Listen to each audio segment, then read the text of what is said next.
Hi everybody. I wanted to just do a really quick video just to help you at home, to help your child with their writing. We've had lots and lots of videos sent in and pictures of your children writing sentences, phrases, letters, writing labels, and some of you even writing stories, which is absolutely wonderful to see. What we have noticed that lots and lots of your children have got the exact correct spellings in their writing, which is fantastic, and we know that you really want to help your children. But I wanted just to show you a way of how we help your child to write in reception, because we don't expect your children to know the exact spellings because they're only 4 and 5. So they don't have all the sounds that they need, and they don't have all the knowledge of spellings. So we don't look for correct spellings in writing. And it's really, really important that when you're sat with your child and they're writing, that you're allowing them to hear their sounds that they hear. So you're not telling them, but you're allowing them to hear it. So I wanted just to do a quick video just to show you how we might support your child in school. And hopefully that will allow you to make your child do more of the work rather than you doing the work, because it's really important that they become independent writers. So before we start, I just want to show you what I've got in front of my board because it's quite hard to see.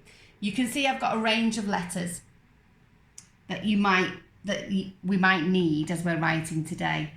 It's really important that your child has access to the sounds that they might need to use. In school we have sound mats that we use, and hopefully we'll be able to send those on Dojo for you so that you can print them off or just use them, so that the child can find the sound that they need.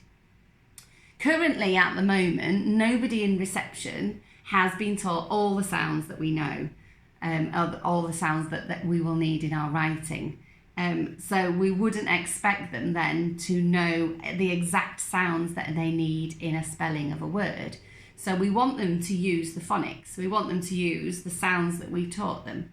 And we want them to be able to hear exactly what it is that they want to write. So when we're starting with our writing, we would usually start off with a picture or a stimulus just to get their imagination going. I've got today my doorstop, and it's a hedgehog. You can see. I know that nobody in reception, or most children in reception, wouldn't know how to write the word hedgehog.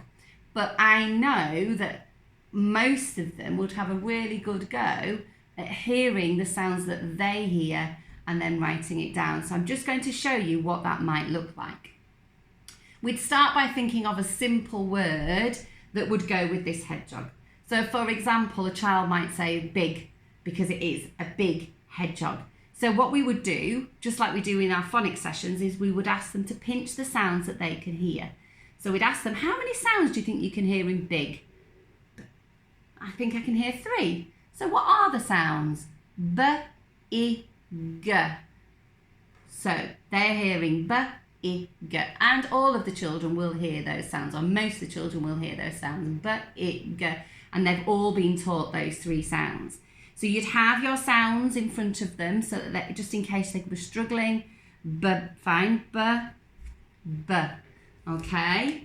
And you'd ask them to write it down. And you might, or the support that you might give your child is the sounds that they've told you. So don't correct the sounds, just let them hear the sounds that they've heard. So B, B, I, G. I can't remember how to write G. So they would look for the sound and they would find the sound, G, B, I, G. And they would write the word down, okay? Big, brown. And that's quite an easy one because it's quite easy to hear those sounds in there, big, okay? The next word, you might ask, what colour is the hedgehog? And they would probably say brown because it's mainly brown. Now, nobody in reception has been taught the ow sound, okay? Not the ow sound in brown. Some children might know it, and that's fantastic. But the majority, most of the children won't know it in reception. So they're going to have to really listen carefully for what they can hear for the ow sound. What sounds are they actually hearing? So again, we'd ask them to pinch and say the sounds. Brown, brr, brown, brr, ah. And most children would hear ah. That isn't in the ow sound, but most of them, until they've learnt the ow sound, would hear ah. Brr, ah, brr, ow, They might hear a n at the end, or they might hear a w, n. That's fine. I wouldn't give them the correct spelling of brown, because what we want the children to do is to go away, whether they're in the blocks or the painting or the role play, and not need an adult with them to write. We want them to use the sounds that they can hear, so they become confident and independent. So you might say, so what can you hear in brown? Well, I can hear b, definitely hear b, r. What's the next sound? Well, I can hear ah. So you'd let them write that down. If you can hear ah, write it down. B, r, ah. And some might say, well, I can hear w, b, r, ow, b, r, ow, b, r, ow. And what can you hear at the end? B, r, ow, n, brown. Now, you know that the spelling of brown looks like this, okay, with the ow sound there. But our children haven't been taught that yet, okay? So it's really important that we let them have a go at writing exactly what they can hear. Let them do the work, don't do the work for them, okay? And that's fine. If they wrote that in their book, all I would do is write what it should say above or next to, but leave their own spelling there, their own thoughts there. And then we can work on what it is that they don't know. So we've got big brown. Now, hedgehog. So hedgehog's a really long word, so we'd have to chunk it and start with the first bit of the word, hedge. What can you hear in hedge? Edge, they would say. I can hear edge. So you might say, right, we'll go and find those sounds.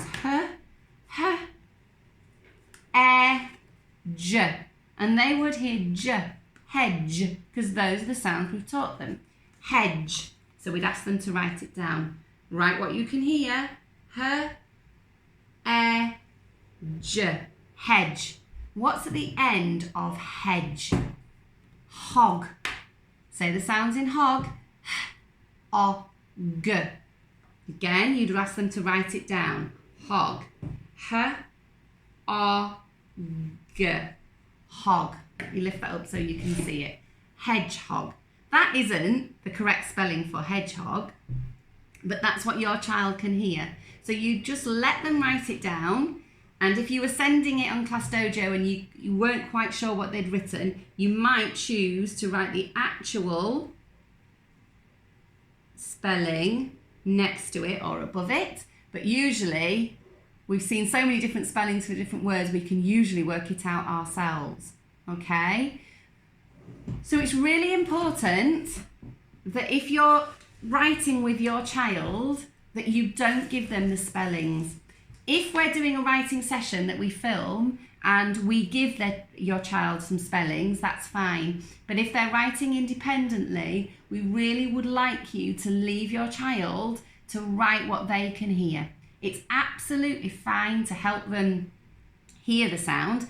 If they're struggling to hear the sounds, you might help them and support them with that. So her edge, what are those sounds? And then you would use your sound mat or your sound cards that you've got at home.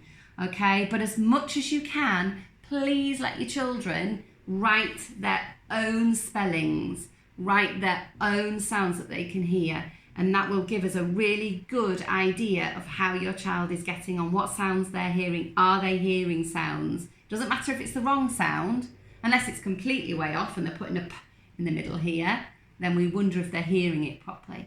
All right? I hope that's been really helpful. If there's anything else you need with writing, just let us know and we'll try and do another video. So this week, when your child's writing, really concentrate, particularly watching Miss Smith's writing videos, really concentrate on letting